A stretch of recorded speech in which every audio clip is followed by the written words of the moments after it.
Okay. Hello, my name is Al Tillery, and I'm the director of the Center for the Study of Diversity and Democracy at Northwestern University. And I'm here today to talk to you about promoting racial equity, and this is a guide for leaders. So first I want to say a couple words about my background and work. I am a professor of political science at Northwestern. I focus on leadership and inequality, particularly racial and gender inequalities. I founded the Center for the Study of Diversity and Democracy in 2017 to provide translational research and pedagogies about diversity, equity, and inclusion to corporations, governments, and nonprofits. Essentially, I got fed up with academics like myself sitting on the sidelines, and I founded the center with the idea that with the right partnerships, we could perhaps amplify some of the best of what we're doing in our research in academia and help to influence society for the better. I'm here today in large part because I partnered with 2U Inc. to develop an online short course on leading diversity, equity, and inclusion. And I've been thrilled to be a part of a partnership with them. I'll say a little bit more about our partnership at the end of the talk as an example of ways that I think the ed tech sector can really leverage all of their talents to help move the needle on diversity, equity, and inclusion in general, but particularly on this very thorny problem of racial equity. So let's dive right in and talk about what we're here to address. Our goal today is to answer 4 questions. What does it mean to promote racial equity? What specific actions can leaders take to promote racial equity? How do you know when you're on the right track? And why does racial equity matter as part of a DEI strategy for a university, a corporation, or a nonprofit? So I've organized the conversation around 4 short modules, really 3 modules, and then in the last module I have some questions that I've embedded for the ed tech sector just to get the conversation stimulated. So the first module I'll focus on key terms and concepts. The second, I'll talk about important facts about racial inequality in America. And then I'll address how organizations can promote racial equity. And then again, I'll close with what is the role for the ed tech sector as I see it. So, key terms and concepts. First thing that we need to do in any conversation about racial equity is to talk about race and racism. These terms are used quite frequently in our society. They've been bandied about a lot this summer as America undergoes a so-called racial reckoning. But what precisely are we talking about? The best way to think about race is as a conceptualization of human difference that groups persons based on perceived physical differences, e.g. skin color, eye color, heights, etc. Although conceptions of race are often predicated upon pseudoscientific thinking, racial divisions are always socially constructed. And we know this because racial divisions shift over time. Of course, the most enduring ones that our society is founded upon, white and black, have remained relatively stable. But if we look at the top quadrants of this graph, this table, which is from a textbook from the 1930s, this would have been given to government majors or education majors or social workers, and this textbook was deeply influenced by the eugenics movement. If we see in this graph, we have the American listed as pale white, the German listed as a distinct race and described as florid and rosy. The Italian described as brownish white, and we can see that the Italian here is given the characteristic handlebar mustache denoting criminality, as was common in early 20th century America. Now, what we know today is that Italian Americans, German Americans, and other ethnic Europeans are not thought of as distinct from regular white folk in America. And so that's an example of what we call racial transformation. Something happened to shift these 2 gentlemen from the quadrants they were in to be considered along with this person, right? And so that's really what we're going to address at the back end of the talk. What happened? Why did those shifts leave these persons out and these persons out, right? And so how has the hierarchy remained stable and how has it moved over time? And so racism is a major driver of who's in and who's out in terms of these hierarchies. Racism is an ideology that links essentialist representations of human differences to structures of social domination in order to justify racial hierarchies, right? So the other concepts that we need to really get a handle on to have a productive conversation are the concepts of institutional racism and systemic racism. Institutional racism is when the ideology of racism is embedded within the normal operations of an organization. So we can think of, a business that recruits its workforce from only one side of a racially segregated area and doesn't look on the other side of the racial divide. Well, that is a kind of institutional racism. We hear about discussions of institutional racism in the criminal justice system. We think a lot about sentencing disparities. Why, for example, were in the 1980s and 90s, African Americans who would have possessed crack cocaine, why were they sentenced to sentences 2 and 3 times greater than white Americans who possess powder cocaine, right? That's an example of an institutionally racist sort of system. Systemic racism means that the core racist realities are manifested in each of society's major parts: the economy, politics, the courts, educational institutions. If you want to learn more about systemic racism, the work of Professor Joe Fagan at Texas A&M is really instructive on these questions, and I urge you all to have a look at his writings. So, what's racial equity then, now that we know what race and racism are? Racial equity affirms that all people, regardless of their racial ethnic group identification, skin color, or physical traits, deserve an equal opportunity to experience well-being in a just society. Achieving racial equity means that a person's identity would not determine how he or she was treated or predict life outcomes. Racial equity requires both systemic transformation and racial healing.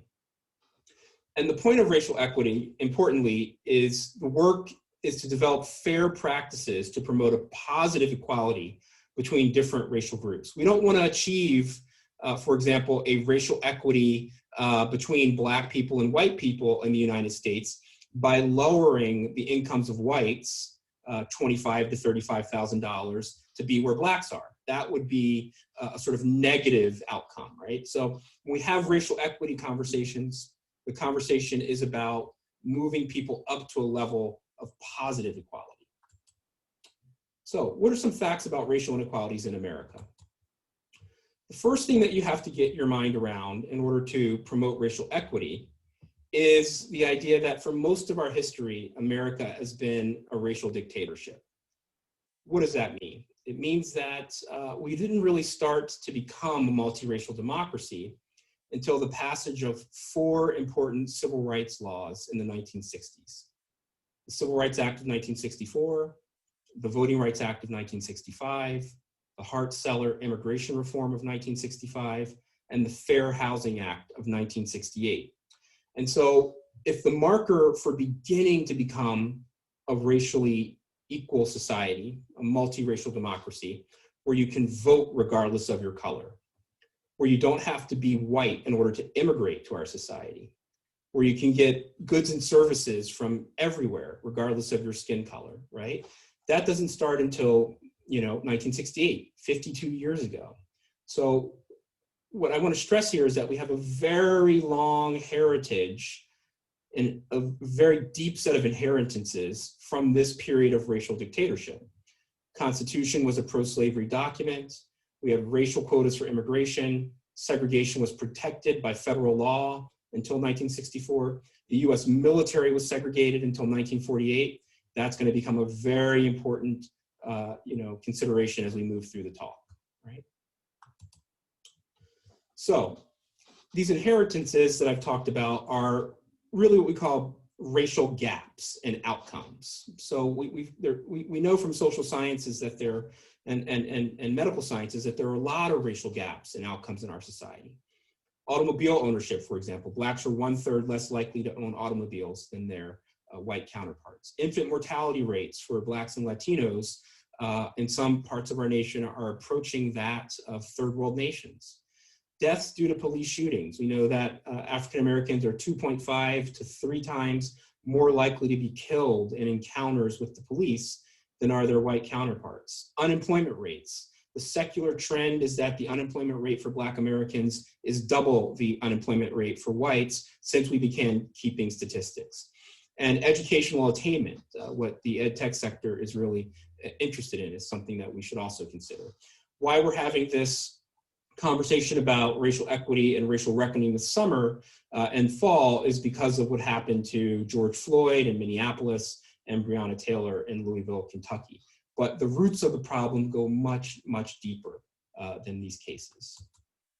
So if we take a look at what I was calling the secular trends, the poverty rate for Black Americans, if we go back to 1959, before those 4 laws were passed, we see that something on the order of 55% of African Americans were poor.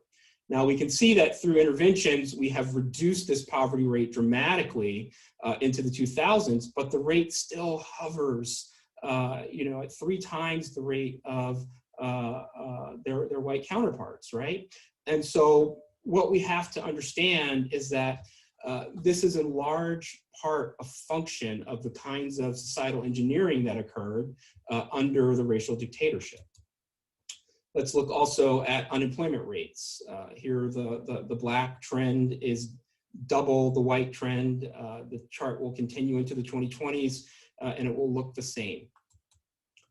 Wealth. We see here that whites on average have about 13 times more wealth than their Black counterparts. They have about 10 times more wealth than their Hispanic or Latinx counterparts. What's so powerful about this graph is that when we look at the time trends about how remarkably stable it is. What's also so powerful is that if the average white has an income, a wealth figure more than $100,000, when you control for income and education, that wealth gap does not disappear. So high income African Americans and Latinos on average have less wealth than whites in the bottom quartile of the income distribution, right? And so there's a very sort of clear reason why that's the case, which I'll get into now. So the most powerful argument in understanding these racial inequalities comes from my dear friend and colleague in political science, Ira Katznelson. He wrote a wonderful book that I urge everyone to read. It's called When Affirmative Action Was White. What Ira argues in this book is that the racial gaps in housing, income, labor market participation, and education are functions of racial preferences for whites in the distribution of welfare benefits between 1934 and 1965. There's been a good deal of work about how the New Deal benefits were segregated. If you were African American, on average, you did not receive the poor aid that was given to whites because that was not distributed in your areas. The segregationist Dixiecrats in the Congress demanded that FDR write out of consideration for social insurance 2 occupational categories: domestic laborers and farm workers. And these were the occupational categories where 87% of African Americans were employed at the time. And so even with the distribution of benefits to poor people, the poorest group, Blacks, were written out. And this creates a huge income gap explosion beginning in the decade of World War II. What we see after World War II is that the GI Bill benefit further became a driver of the racial divide. And that's really where the story of modern inequalities between the races starts. So Ira argues that the government has a moral obligation to fix this problem.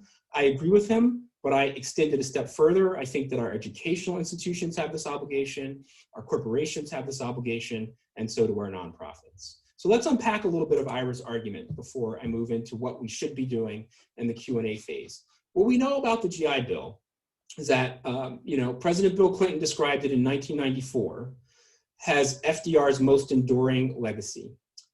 he said essentially that the GI Bill gave Americans a chance to build strong families and good lives and to build the nation's strongest economy ever.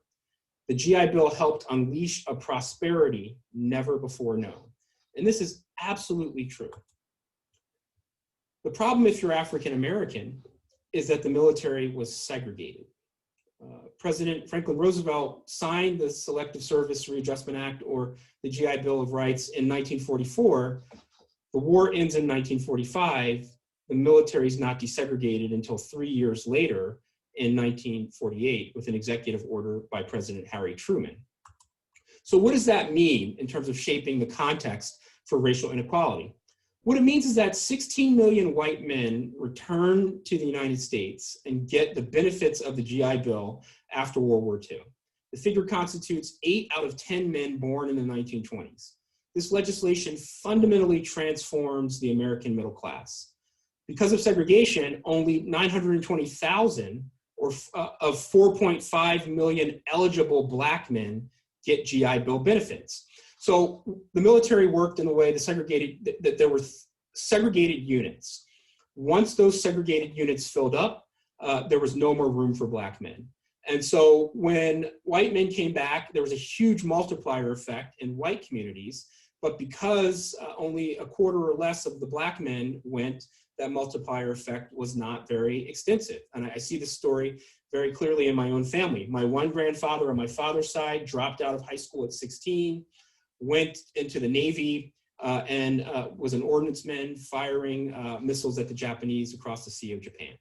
My other grandfather was not allowed to muster in because the racial quota had been reached. Now, what's also very important to note is that the GI Bill benefits were moderated for those Black men like my grandfather on my father's side who did receive the benefits because they overwhelmingly returned to segregated living and educational environments. So what does that mean? When you go down to your local benefits office in segregated Virginia and try to get the benefit, more than often Black men were denied at the point of service from getting that benefit, right? And let's also think about the fact that my grandfather dropped out at 16. He goes off to fight in the war. He returns to segregated Virginia in 1946. His vote would not be secure in Virginia for another 22 years, right? And so this is the level of racial dictatorship that I'm talking about that's created all of the inequalities that we see today. Now, the GI Bill distributions exploded the racial gaps in home ownership and educational attainment, and we're still living with those legacies in our modern era. And that's what we need to fix if we are going to be a truly racially equitable society. So what are some of these transfers? Cash transfers to white veterans of World War II between 1944 and 1971 was $95 billion. Most of this money went to providing low-cost guaranteed mortgages to veterans for the more than 5 million new homes that were built to accommodate them. 43% of Americans owned their homes in 1940. By 1971, that number had climbed to 64%. The GI Bill also fueled the growth of suburbs that generated new forms of segregation and racist exclusions that we continue to live with today. Hyper-policing, keeping Black and brown bodies out of certain spaces. All of that starts with post-World War II suburbanization, all of it funded, for the most part, through low-cost, federally guaranteed loans. What about on the educational sector? In 1940, 160,000 American men graduated from college. By 1955, 2.5 million veterans had used the GI Bill benefits to obtain college degrees. By 1955, 5.6 million veterans had used the GI Bill benefits to obtain vocational training in the skilled trades. Those benefits do not transfer into Black communities. And so if you ask the question, why is it that 9 out of 10 whites live above the poverty line today, and 4 out of 10 African Americans live below the poverty line? A lot of that is traceable to the fact that in the middle of the 20th century, these benefits were devoted to the white community, and that resolved poverty. in such a way so that it would not be an intergenerational dilemma. We see this trend line on the yellow line is the explosion of white men going to college. We see that there's a secular trend for blacks of it also increasing, but the racial gap is a big part of this. Now we can talk about things like, SAT scores and grades and all of these things that people like to use to obfuscate the real source of these problems. When you look at SAT scores by race, what becomes quickly apparent is that the gaps between the races are no greater than 1 standard deviation for the average scores. Where the gaps really begin to explode are when you look at income levels above 100,000. So what we know about the SAT, that the 2 biggest predictors of the SAT is mother's education and household income, right? And so what we're essentially doing when we look at these scores is we are looking at sort of intergenerational wealth transfers, how they've set people up for good jobs, high earning jobs. All of that money and wealth can be translated into test prep, right? And so the reason that blacks and Latinos are left behind in these kinds of considerations is that they have lower income gaps, which lower incomes than their average white counterpart.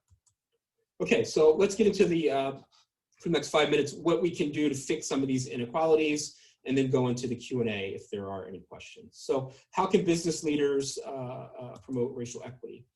Well, one thing that you can do is you can, now that you have the framework, you can try to make your organization presentist. Think about, is what you're doing in the present reifying racial inequalities, or is it trying to alleviate them? You can think about, how was your organization constructed? You can be backward looking, right? Did we profit from racial inequalities? And you can think about your future trajectory. Are you on a path now that, what you're doing will be able to contribute to racial equity in the future, particularly as America becomes a minority country by 2040? And so we've seen in recent years, some organizations have examined the extent to which their organizations have profited from systemic racism. Wachovia Bank in 2005 apologized for the fact that their initial wealth was based on slavery, right? Lloyd's of London in 2020, in the summer of 2020, the racial reckoning around the world, apologized for slavery ties and invested in racial equity programs in the UK. When they look back in their records, they found that, a lot of their initial wealth was tied to ensuring ships that transported human beings across the Atlantic to be slaves. Think about what Georgetown University did in 2019, when the president there realized that the wealth of the initial endowment of the school came from the sale of 272 Africans who were enslaved to the monastic order that founded the university. In 2019, Georgetown pledged that they would spend $400,000 per year in a reparations program to help educate and make amends to the descendants of those slaves.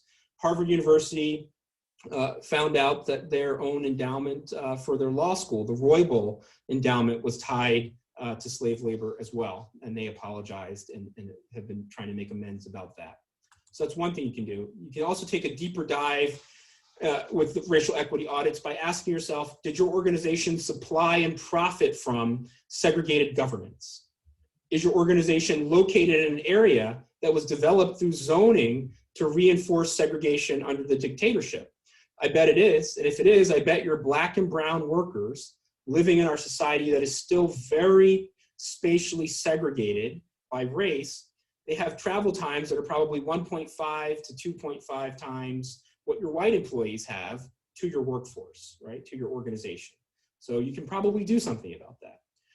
Was your leadership or management team, your board, constructed in the era of segregation, right? Or were your senior leaders nurtured and trained in this era? If so, you can probably make interventions so that they'll be better able to deal with the diversifying of America, right? If you are a product or services-based organization, you can ask yourself the question, do your products and services and operations promote racism? Think about the debate that the Quaker Oats Company has been embroiled in for 15 years over the symbol Aunt Jemima. Aunt Jemima, who's a slave, right? Greeted me, on syrup and pancake boxes as a child. In 2005, they converted her. They gave her an update. They took away the slave bonnet and gave her a string of pearls and said she was a CEO, but they still used Aunt Jemima has the title of the brand. If you know anything about slavery, you know that white people in the segregated South and in the antebellum period referred to their slaves as auntie, right? I'm old enough to remember going back to the South and having white men that I never met in my life calling my great-grandmother Aunt Sadie, auntie this, auntie that. And I'm thinking, this person is not related to me. Why do they keep calling my grandmother auntie, right? Well, it was all a marker of the social order, right? So if you have products that are promoting racism or ties to the old order, you can change that. Microsoft in 2020 stated that they were going to refuse to sell facial recognition technology to police departments for fears that it will exacerbate racial profiling. So what this shows is that even hot, hip tech sector companies are not off the hook on this. If your technology is proliferating racial inequalities, you've got to deal with it before you make it widely available, right? What else can you do? You can use your market position, charitable giving, and political donations to promote racial equity. Intel, for example, after reaching statistical parity within their workforce, what does that mean, statistical parity? Well, what it means is that in a racially just society, we would have a normal distribution of opportunity. What that would mean is that, women would be about half the managers, African Americans and Latinos would be about, 13, 15% of the managers, et cetera, right? Intel made a pledge that they were going to get to racial parity by, I think, 2021 or 2022. They did it 3 or 4 years early. And so what they decided to do was use their market position to generate racial equalities in other businesses. So they announced that they will not retain law firms that have less than 10% minorities at the equity partner rank. It's called the Intel rule. I suspect that that's having a positive impact. Bank of America announced that through their CSR program, they're going to pledge $1 billion over 4 years to promote racial equity through lending for educations and businesses. Question for the ed tech companies are you using your market position and your CSR to promote racial equity, right? Finally, can your team members in your organization talk about race? Can you have constructive conversations around racial differences? Company ABD, a good friend of mine on my board is the founder of this company. They created a diversity initiative that promotes dialogues about identity. They're an early adopter of things like the Juneteenth holiday. Ed tech companies can do this. They can do this with their workforces. They can also generate training programs to provide the skills to help bridge these divides. And that's precisely what my partners at 2U, I approached them with this crazy idea of taking some of the things that I train my students how to think about racial equity, and let's try to give it to leaders of other organizations, right? And so I'm really grateful to Chip Paulchek and David Sutphin, their Chief Strategy Officer, and Simon Greenwald, who has been the person, the VP managing the relationship with Northwestern for 18 months ago, before the racial reckoning, saying, yes, we do believe that this is worthy. We're going to try to make courses to help people get to a better level of competency on these questions. And I'm really excited to be in partnership, and I hope that other organizations will see our partnership as a model. So I'll stop there and I'll just say thank you, and hopefully we can have a few questions. So let me see what's coming through the chat. Okay, so it doesn't look like there's been anything coming in. So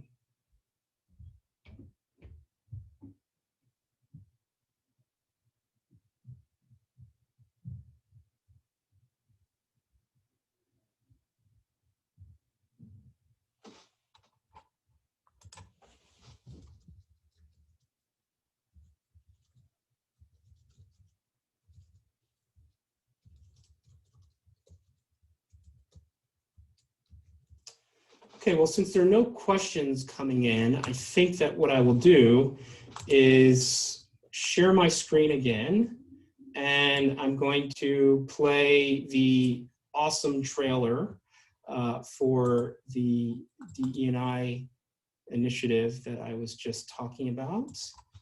And that'll be a nice way to conclude, because I'm really proud of this collaboration, and I think it gives a sense of how you can talk directly to people about this work. If you're working in any business in any corner of the world, as your workforces change, you're going to see a greater demand that organizations understand the identities and the special needs and desires of their workers. I'm Alvin Tillery, and I'm director of the Center for the Study of Diversity and Democracy at Northwestern University. And I've been a researcher on diversity issues and leadership for 25 years. This course is a crash course in everything that you need to know to combat the systemic inequalities related to race, gender, LGBTQ identities, disability. And it also gives you a strategy for how to analyze your organization and lead to change. This course is designed for those people who want to make their organizations more diverse, equitable, and inclusive, and want to meet their customers and workforces where they are.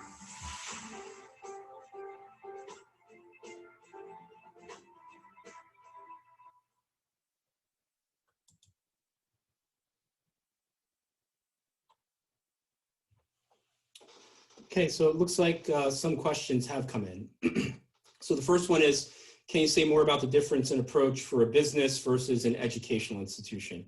So this is really a great question. And so I really don't think that there is a huge difference. I think, in terms of thinking about the framework as backward-looking, presentist, and forward-looking, I think the pressures that are facing corporations about managing their increasingly diverse workforces and also their increasingly restive millennial and Gen Z workforces. What we know about the millennial and Gen Z workforces is that, white workers in those, generations, they expect diversity, equity, and inclusion to be priorities in just the same way that workers of color do.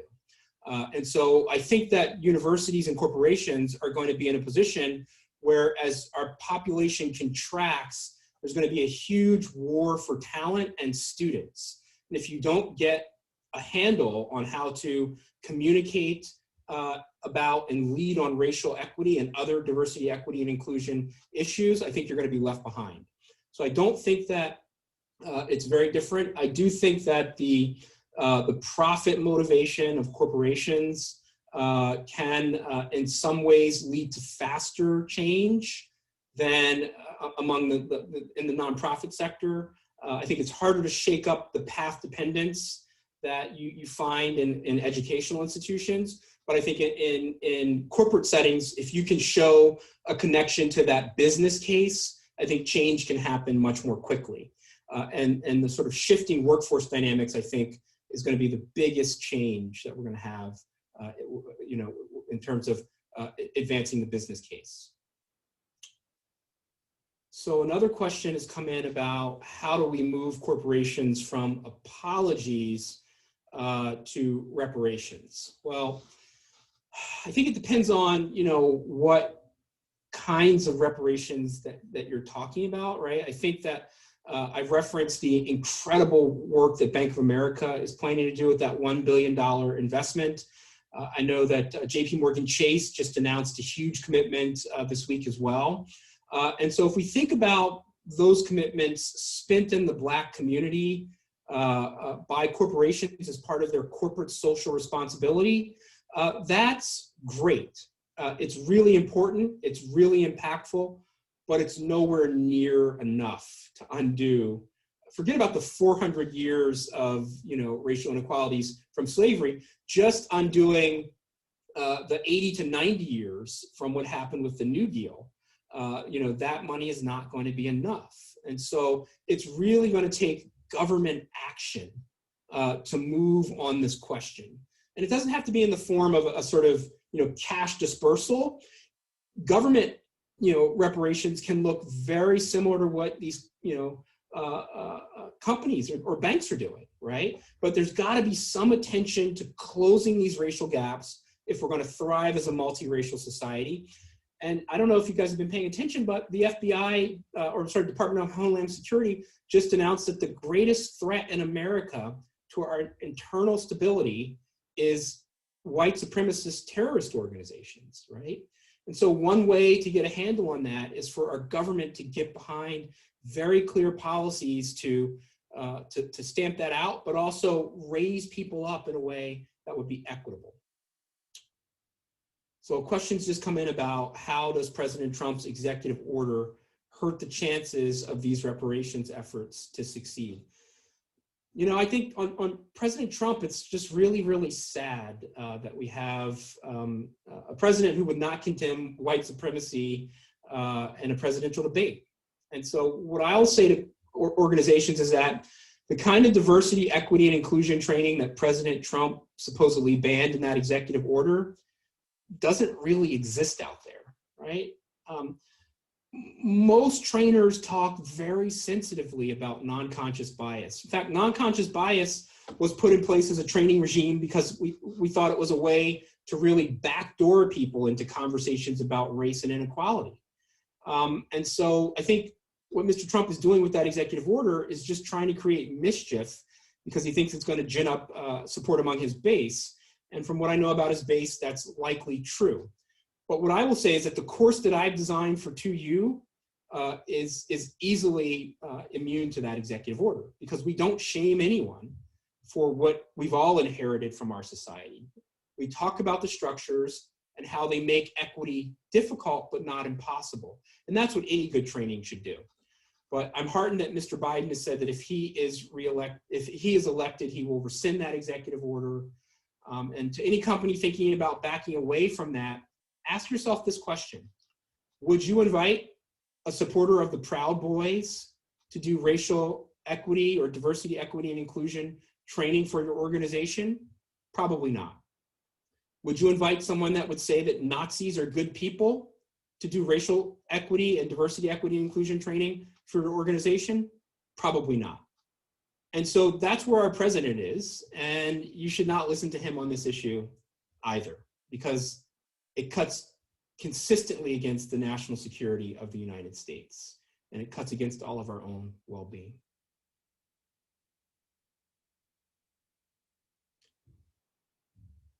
So the final question, I don't know that I have time to fully address it, is do you have thoughts on corporations and institutions that profited and built wealth from slavery can assist HBCU endowments? I say yes, and I think that's a fantastic idea, and I think it's already happening in some ways.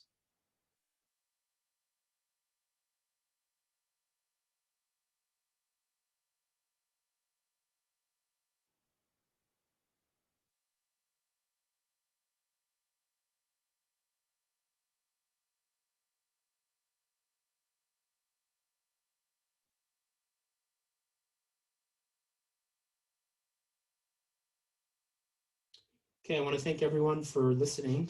I hope that there was something valuable in the presentation. And if anyone has questions that they didn't want to ask in the open forum, please do feel free to write to me at my Northwestern address. I'd be happy to have further conversations.